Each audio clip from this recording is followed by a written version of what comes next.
கொடுக்க முடியுமா?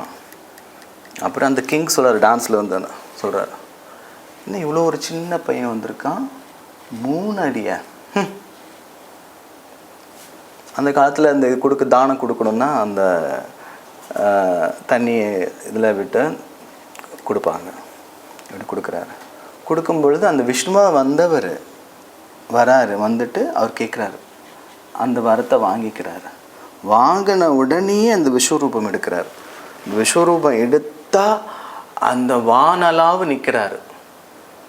இந்த மகாபலி சக்கரவர்த்தி கீழேருந்து பார்க்குறாரு. அந்த வானத்தை தொடுற அளவுக்கு அவருடைய உயரம் இருக்குது. அப்போ தான் அவருக்கு புரியுது, வந்தது சாதாரண மனுஷன் இல்லை, விஷ்ணு பகவான். ஆனால் அவர் கேட்டது 3 அடி.